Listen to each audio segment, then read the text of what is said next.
Hello बच्चों, हम BSc first year की इनऑर्गेनिक केमिस्ट्री पढ़ रहे थे, जिसमें हमारा टॉपिक चल रहा था परमाणु संरचना। उसमें हमने अबाव नियम को देख लिया था लास्ट लेक्चर में। उसी क्रम में आज हम देखते हैं आगे तत्वों के इलेक्ट्रॉनिक विन्यास को। अब किसी तत्व के परमाणु में विद्यमान समस्त इलेक्ट्रॉनों के वितरण की व्यवस्था को उस तत्व का इलेक्ट्रॉनिक विन्यास कहते हैं। ठीक है, तो इलेक्ट्रॉनिक विन्यास क्या हो गया? इलेक्ट्रॉनों का वितरण किस प्रकार हो रहा है, कितने इलेक्ट्रॉन एस में है, कितने पी में है, कौन से मुख्य क्वांटम संख्या में है, किस तरह से व्यवस्थित है, ये सब क्या कहलाएगा? उसका इलेक्ट्रॉनिक विन्यास कहलाता है। किसी तत्व के इलेक्ट्रॉनिक विन्यास को दो विधियों से प्रदर्शित करते हैं। ठीक है, पहली विधि क्या करते हैं? पहली विधि में हम कक्षकों के प्रतीकों के ऊपर विद्यमान इलेक्ट्रॉनों की संख्या लिख देते हैं, जैसे 1s1 1s2। ठीक है, और दूसरी विधि में हम क्या करते हैं? कक्षक को प्रदर्शित करके एक छोटा सा वर्ग बॉक्स बनाते हैं, जैसे कि हमने यहाँ पे दर्शाया गया है। जैसे 1s के लिए एक बॉक्स बना दिया, ठीक है, 2s के लिए बना दिया, 2p के लिए 3 बॉक्स बना दिए, और जिसमें विद्यमान इलेक्ट्रॉनों को तीरों द्वारा प्रदर्शित करते हैं। अब तीरों की नोक इलेक्ट्रॉन की चक्रण की दिशा को प्रदर्शित करती है। समानांतर चक्रण वाले इलेक्ट्रॉनों की नोक ऊपर की ओर दर्शाई जाती है, जबकि एक कक्षक में विपरीत चक्रण वाले इलेक्ट्रॉन आपस में विपरीत दिशा में इसकी नोक दर्शाई जाती है। जैसे मान लो ये सिंगल इलेक्ट्रॉन, जबकि यहाँ पे युग्मन हो रहा है, तो विपरीत चक्रण वाले इलेक्ट्रॉन है, क्लॉकवाइज है कि एंटी क्लॉकवाइज है। ठीक है, तो यहाँ पर हम दो तरीके से दर्शा सकते हैं। तो देखो, हम यहाँ पे कुछ प्रमुख तत्वों के इलेक्ट्रॉनिक विन्यास समझ लेते हैं। जैसे हाइड्रोजन परमाणु क्रमांक 1 होता है, इलेक्ट्रॉनिक विन्यास 1s1 होता है। इसको कैसे दर्शाते हैं? यहाँ पे 1s में एक इलेक्ट्रॉन है तो 1s1 हो गया। इसी तरह से हीलियम में 2 इलेक्ट्रॉन है तो 1s2, यहाँ पे 1s2 इलेक्ट्रॉन है। यहाँ पे अब देखो 2s तो इसमें है ही नहीं, तो यहाँ पर क्या होगा? 1s में 2 इलेक्ट्रॉन आएंगे, दोनों विपरीत चक्रण वाले आते हैं। अब लिथियम है, इसमें 1s2 2s1, तो 1s2 में 2 इलेक्ट्रॉन आ गए विपरीत चक्रण वाले, और 2s में 1 इलेक्ट्रॉन आता है। इसी तरह से आता है बेरिलियम में 1s2 2s2, 2 इलेक्ट्रॉन आते हैं। देखो 1s में 2 इलेक्ट्रॉन है और 2s में 1 इलेक्ट्रॉन, उसके बाद दूसरा इलेक्ट्रॉन 2p में नहीं जाएगा, क्योंकि 2s में रहेगा। ऊर्जा का अंतर है ना, समान ऊर्जा होनी चाहिए, जब जाके इलेक्ट्रॉन एक एक एक करके भरे जाएंगे। यहाँ पे कक्षक मुख्य क्वांटम संख्या तो समान है, कोष तो समान है, परंतु एस और पी में ऊर्जा का अंतर है ना। हमने देखो लास्ट लेक्चर में भी आपको देखा था, हमने एक बॉक्स को बना के समझाया था कि किस तरह से एस कक्षक की ऊर्जा पी कक्षक की ऊर्जा कम ज्यादा होती है। हम एक बार फिर से देख लेते हैं इसको। यहाँ पर देखो, यहाँ पर ऊर्जा की बार ये एक ऊर्जा का आरेख था और ये मुख्य क्वांटम संख्या थी, कक्षक थे, कक्ष थे। तो देखो यहाँ पे ये 1s था, 2s और 2p दोनों की ऊर्जा का अंतर है यहाँ पर। इसी तरह से 3s 3p 3d इनकी ऊर्जा का अंतर है ना, तो वही प्रक्रम हम यहाँ पर अपना रहे हैं। ठीक है, तो यहाँ पे क्या होगा? 1s2 और 2s2, इसमें दोनों विपरीत चक्रण वाले इलेक्ट्रॉन भर जाएंगे। अब देखो नेक्स्ट आता है हमारा बोरोन। इसका इलेक्ट्रॉनिक विन्यास क्या है? 1s2 2s2 2px1 है। अब यहाँ पे 1s2 में 2 इलेक्ट्रॉन भर गए, 2s2 में 2 इलेक्ट्रॉन भर गए।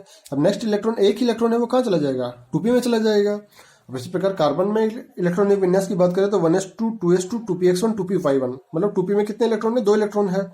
अब हम देखेंगे यहाँ पर कि 1s2 में 2 इलेक्ट्रॉन भर गए, 2s में 2 इलेक्ट्रॉन भर गए, अब 2p के 2 इलेक्ट्रॉन है। उसकी 2 कंडीशन थी हमारे पास में, कि एक तो इसी एक ही कक्षक में px के अंदर चले जाते हैं, लेकिन हमने पढ़ा है यहाँ पर जो नियम पढ़े हैं उसके अनुसार क्या होगा? जब तक समान युग्मन तब तक चालू नहीं होगा जब तक कि समान चक्रण वाले इलेक्ट्रॉन न भर जाए। तो देखो, ये समान चक्रण वाला एक इलेक्ट्रॉन 2px में गया, इस प्रकार समान चक्रण वाला दूसरा इलेक्ट्रॉन 2py में गया। और नाइट्रोजन की बात कर रहे हैं अब हम। नाइट्रोजन के लिए 1s2 2s2 2px1 2py1 2pz1 या 2p3 होता है इलेक्ट्रॉनिक विन्यास। तो देखो 1s2 2s2 तो हो गए, लेकिन 3 इलेक्ट्रॉन भरने हैं पी कक्षकों में। अब ये तो 2 इसको भर के 1 इसको भर देते, लेकिन वो गलत हो जाता है, क्योंकि समान चक्रण से जब तक नहीं भर जाएगा, कक्षक अर्धपूरित नहीं हो जाए, तब तक युग्मन नहीं कर सकते। तो देखो यहाँ पे 1 2 3 तीनों समान चक्रण वाले इलेक्ट्रॉन भरे और हमारा इलेक्ट्रॉनिक विन्यास भी इसको सेटिस्फाई कर रहा है। लेकिन अब ऑक्सीजन की बात करते हैं। ऑक्सीजन में 8 इलेक्ट्रॉन होते हैं और इसके लिए कोई अब रिक्त 2p कक्षक उपलब्ध नहीं है, क्योंकि नाइट्रोजन ने तीनों अर्धपूरित कर दिए। तो अब यहाँ पर क्या होगा? युग्मन चालू होगा। ठीक है, तो देखो युग्मन की बात समझते हैं। इलेक्ट्रॉनिक विन्यास की बात करें तो 1s2 2s2 2px2 2py1 2pz1 होता है। तो देखो 1s में 2 इलेक्ट्रॉन चले गए, 2s में भी 2 इलेक्ट्रॉन चले गए। अब 2p की बात आती है। देखो यहाँ पर पहले 1 इलेक्ट्रॉन, 4 इलेक्ट्रॉन भरने थे हमें टोटल, 1 इलेक्ट्रॉन 2 इलेक्ट्रॉन 3 इलेक्ट्रॉन अर्धपूरित हो गए। उसके बाद चौथा इलेक्ट्रॉन तो किसी भी हाल में विपरीत चक्रण वाला ही रहेगा, तो युग्मन होगा ही होगा। तो कहाँ हो गया? 2px2 का हो गया। देखिए 2px में युग्मन हो जाता है और यहाँ पे कितने इलेक्ट्रॉन हो जाते हैं? 2px2। अब फ्लोरीन में एक और इलेक्ट्रॉन बढ़ जाता है, 9 इलेक्ट्रॉन हो गए, तो 1s2 2s2 इलेक्ट्रॉन बढ़ गए। 2p देखो 1 2 3 तो एक बार बढ़ गया, फिर उसके बाद 5 इलेक्ट्रॉन बढ़ने हैं, चौथा इलेक्ट्रॉन युग्मन वाला, पांचवा इलेक्ट्रॉन भी युग्मन वाला होता है, और नियोन में छठा इलेक्ट्रॉन भी युग्मन वाला 2p कक्षकों में भरा जाता है। अब उसके आगे सोडियम मैग्नीशियम के इलेक्ट्रॉन देखते हैं। उससे पहले एक चीज देखते हैं कि संयोजकता कोष क्या होता है।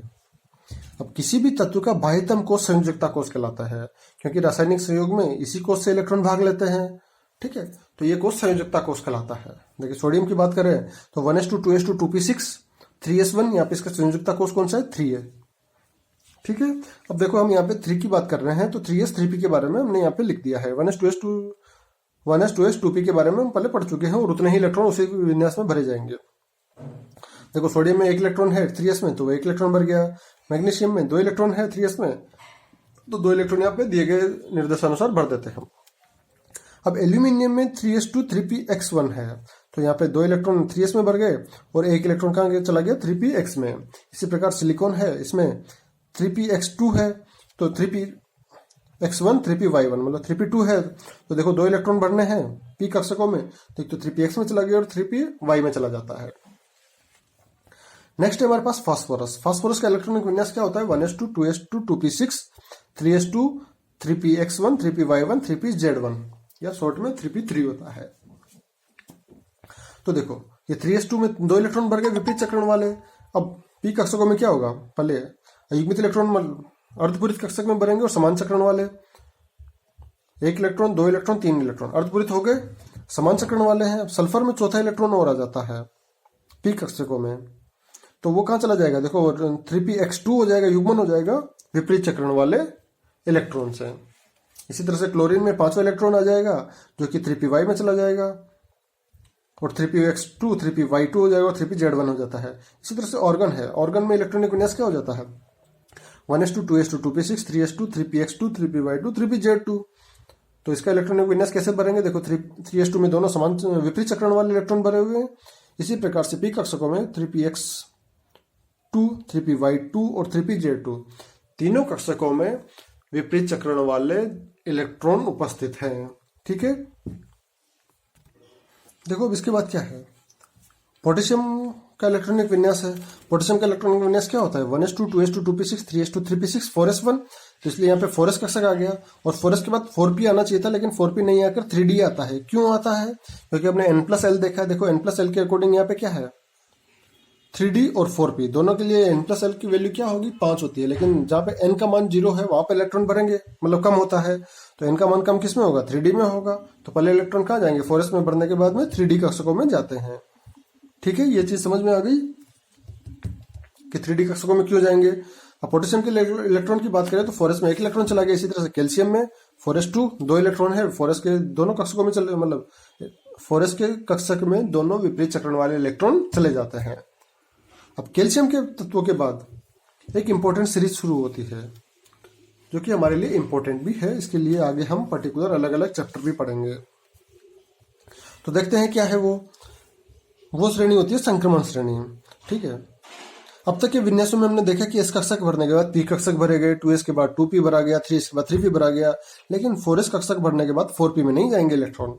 कहाँ चले जाएंगे, 3d कक्षक में, क्योंकि n+l के अकॉर्डिंग हमने बात करी ली कि जहाँ पे n की मान कम होगा वहां पर इलेक्ट्रॉन भरे जाएंगे।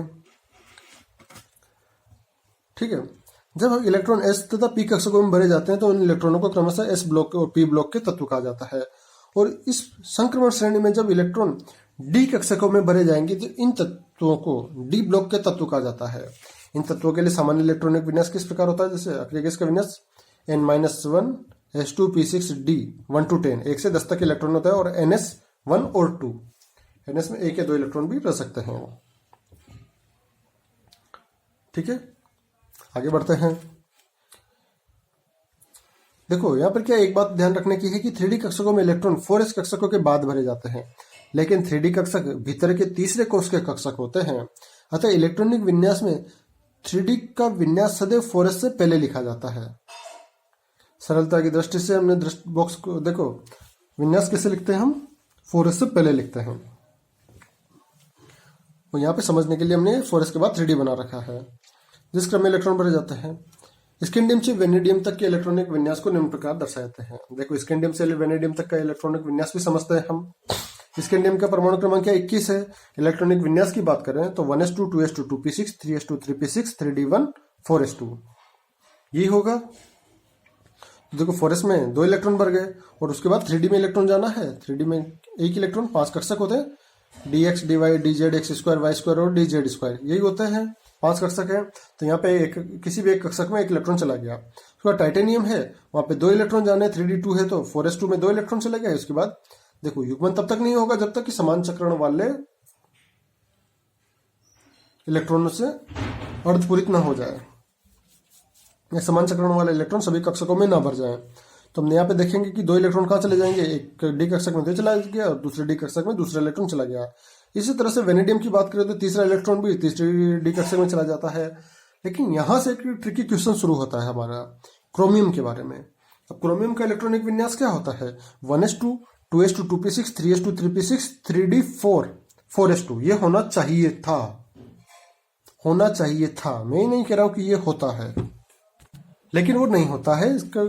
इसके बारे में हम थोड़ा सा ढंग से समझेंगे क्योंकि यहाँ से क्रोमियम के ऊपर अक्सर एग्जाम में क्वेश्चन पूछा ही जाता है। तो एक बार हमें उसके बारे में पूरी जानकारी होनी चाहिए कि क्यों हो रहा है, कैसे हो रहा है, देखेंगे। तो उसे समझने से पहले एक बार एक चीज समझ लेते हैं, अर्धपूर्ण और पूर्ण भरे हुए कक्षकों का या उपकोषों का स्थायित्व कैसा होता है। देखो आंशिक भरे हुए कक्षकों की तुलना में हाफ फील्ड और फुल फील्ड कक्षकों का स्थायित्व अधिक होता है। हाफ फील्ड कक्षक मतलब जैसे ये 4s है, ये क्या है, फुल फील्ड है, पूर्ण भरा हुआ है। और जैसे 3d कक्षक है, ये आंशिक भरे हुए 3 इलेक्ट्रॉन है। लेकिन अगर यहाँ पे 5 इलेक्ट्रॉन हो जाए, एक और हो जाए, तो ये क्या होगा, अर्धपूरित, सभी कक्षक आधे आधे आधे भर गए, अर्धपूरित कक्षक हो गए। ठीक है, तो आंशिक भरे हुए कक्षकों की तुलना में अर्धपूरित अथवा पूर्णपूरित कक्षकों का स्थायित्व क्या होता है, अधिक होता है। अब क्यों होता है, इसका भी कारण समझते हैं। देखो यदि कोई कक्षक अर्धपूर्ण अथवा पूर्ण मतलब अर्धपूरित हो तो पूर्णपूरित हो, तो इसका तात्पर्य क्या है कि उसमें समान ऊर्जा वाले समस्त कक्षकों में इलेक्ट्रॉनों की वितरण सम्मित है, सिमेट्रिकली वितरण हो गया, सभी कक्षक भरे गए। जबकि आंशिक रूप से भरे हुए उनमें कक्षकों में इलेक्ट्रॉनों का वितरण असम्मित होता है, जिसके कारण स्थायित्व में कमी आती है। दूसरा है, एक परमाणु में विद्यमान समान ऊर्जा वाले कक्षकों के मध्य इलेक्ट्रॉनों का आदान प्रदान होता रहता है। ठीक है, इस प्रक्रिया में थोड़ी सी ऊर्जा मुक्त होती है जो तंत्र को स्थायित्व प्रदान करती है। कक्षकों के अर्धपूर्ण अथवा पूर्ण भरे हुए अवस्था में आदान प्रदान की संभावना अधिकतम रहती है, तो ये अधिकतम स्थायित्व वाले होता है। अब हम बात कर रहे हैं क्रोमियम के इलेक्ट्रॉनिक विन्यास के। आपबाउ सिद्धांत के अनुसार 24वां इलेक्ट्रॉन 3d कक्षक में जाना चाहिए और जाता भी है, और इसका इलेक्ट्रॉनिक विन्यास क्या होगा, 3d4 4s2 यही होना चाहिए था, परंतु ऐसा नहीं होता है। वास्तव में क्रोमियम का इलेक्ट्रॉनिक विन्यास क्या होता है, 3d5 4s1 यही है विवाद की जड़। इसका कारण क्या है, इसकी बात करते हैं। इसका कारण यह है कि 3d कक्षक और 4s कक्षकों की ऊर्जा में बहुत कम अंतर होता है। अतः 3d कक्षक में चौथा इलेक्ट्रॉन आने के बाद 4s कक्षक में से एक इलेक्ट्रॉन 3d कक्षक में चला जाता है, और ऐसा होने पर 3d कक्षक और 4s कक्षक दोनों अर्धपूर्ण अर्थात आधे भरे हुए हो जाते हैं और स्थायित्व को प्रदान करते हैं। ठीक है, अतः समानांतर चक्रण वाले इलेक्ट्रॉन युग्मित इलेक्ट्रॉनों की तुलना में दूर दूर होते हैं और उन्हें कुलाम्बिक प्रतिकर्षण ऊर्जा का मान कम हो जाता है। ऐसे समांतर चक्रण वाले दो इलेक्ट्रॉनों के प्रतिकर्षण ऊर्जा में कमी इसके बराबर थे उनके मध्य संभावित विनिमय निर्देशांकों की संख्या और गुणा प्रति सेट के लिए विनिमय ऊर्जा की। अर्थात क्रोमियम के लिए जो 3d5 4s1 है उनमें 6 समांतर चक्रण वाले इलेक्ट्रॉन होते हैं, अधिकतम इलेक्ट्रॉन है। प्रथम इलेक्ट्रॉन शेष 5 इलेक्ट्रॉनों के साथ निर्देशांकों का विनिमय कर सकता है, अतः संभावित सेटों की संख्या कितनी होती है, 5 होती है। ठीक है, तो इस तरह से हमें क्या प्राप्त हुआ, फाइनली हमारे पास में जो क्रोमियम का इलेक्ट्रॉनिक विन्यास है वो क्या प्राप्त होता है, स्थायित्व के कारण 3d5 4s1 प्राप्त होता है, न कि 3d4 4s2। अतः क्रोमियम का इलेक्ट्रॉन कैसे भरेंगे, 1s2 2s2 2p6 3s2 3p6 3d5 4s1। यहाँ पे देखेंगे हम 4s में एक इलेक्ट्रॉन और 3d में 5 इलेक्ट्रॉन हमारे करके भरते जाते हैं। जबकि ये हो कैसा रहा था, पहले हमारा इलेक्ट्रॉनिक विन्यास कैसा होना चाहिए था, देखो यहाँ पे समझते हैं हम उसे भी। ये 4s, ये 3d। अब यहाँ पे पहले 2 इलेक्ट्रॉन थे, 1 2 3 4, ये था हमारा इलेक्ट्रॉन, 3d4 हो रहा था। लेकिन यहाँ पर क्या, दोनों की ऊर्जा क्या हो जाती है, समान हो जाती है, और ये इलेक्ट्रॉन कहाँ चला जाता है, निकलकर 3d कक्षकों में चला जाता है। अतः यहाँ पे स्थायित्व विन्यास हो जाएगा और यहाँ पर तो रह जाएगा 3d4s1 और 3d5 इलेक्ट्रॉन उपस्थित हो जाते हैं। इसी प्रकार मैग्नीज का इलेक्ट्रॉनिक विन्यास क्या हो जाता है 3d5 4s2। तो अब देखो 4s2 में वापस 2 इलेक्ट्रॉन अपने खुद के यहीं से ही पले गए और 3d5 में ऑलरेडी 5 इलेक्ट्रॉन आ जाते हैं। आयरन का इलेक्ट्रॉनिक विन्यास 3d6 4s2 हो जाता है। तो यहाँ पर युग्मन प्रारंभ हो जाता है और 3d में एक कक्षक में 2 इलेक्ट्रॉन उपस्थित होते हैं विपरीत चक्रण वाले और बाकी समांतर चक्रण वाले इलेक्ट्रॉन उपस्थित होते हैं। कोबाल्ट में 3d7 4s2 होता है, अतः 2 कक्षकों में युग्मन हो जाता है और निकल में 3d8 4s2 होता है। यहाँ पर देखो 4s2 में 2 इलेक्ट्रॉन है और 3d में इसमें 2 इलेक्ट्रॉन, इसमें 2 इलेक्ट्रॉन, इसमें 2 इलेक्ट्रॉन, यहाँ पे एक इलेक्ट्रॉन होता है। मतलब यहाँ पे पहले तो समांतर चक्रण से भरे, फिर उसके बाद युग्मन प्रारंभ हुआ, 1 इलेक्ट्रॉन, फिर दूसरा इलेक्ट्रॉन, फिर तीसरा इलेक्ट्रॉन का युग्मन प्रारंभ हुआ। लेकिन अब 29वें नंबर पर कौन सा तत्व आता है हमारा कॉपर। अब कॉपर का इलेक्ट्रॉनिक विन्यास आइडियली तो होना क्या चाहिए था 4s2 3d9 होना चाहिए था, अर्थात 1 इलेक्ट्रॉन यहाँ पे जाना चाहिए था और 4s2 होना चाहिए था। लेकिन फिर इसका वापस वही इशू हो जाता है और इसका इलेक्ट्रॉनिक विन्यास परिवर्तित हो जाता है। समझते हैं। अब 29वें नंबर पर आने वाले तत्व के विन्यास में फिर उसी प्रकार अबोव नियम से विचलन होता है जैसा क्रोमियम में हुआ था। क्रोमियम में विन्यास में d4 विन्यास हो रहा था, अतः 1 इलेक्ट्रॉन 4s कक्षक से 3d कक्षक में आ गया और दोनों कक्षक अर्धपूर्ण होते हुए परमाणु स्थायित्व प्राप्त हो जाता है। यहाँ कॉपर में 3d9 विन्यास हो रहा है, अतः यदि 1 इलेक्ट्रॉन 4s से 3d कक्षक में आ जाए तो 3d कक्षक पूर्ण भरा हुआ हो जाएगा। ठीक है, 1 इलेक्ट्रॉन 4s कक्षक से 3d कक्षक में आ जाए तो 3d कक्षक तो पूर्ण भरा हो जाएगा और 4s कक्षक अर्धपूरित हो जाएगा। तो दोनों ही परमाणु क्या होगा, जिससे दोनों ही कक्षक क्या होंगे, स्थायित्व प्राप्त कर लेंगे। अतः कॉपर का विन्यास 3d9 4s2 के स्थान पर क्या होता है 3d10 4s1 होता है। तो देखते हैं यहाँ पे कॉपर का इलेक्ट्रॉनिक विन्यास क्या हुआ 1s2 2s2 2p6 3s2 3p6 3d10 4s1 होता है। और इसी तरह से जिंक का बात करेंगे तो जिंक का इलेक्ट्रॉनिक विन्यास 4s2 3d10 होता है। ठीक है, तो हमारा 3d श्रेणी का इलेक्ट्रॉनिक विन्यास हमने देख लिया। इसके रिमेनिंग पार्ट हम नेक्स्ट लेक्चर में देखेंगे। धन्यवाद।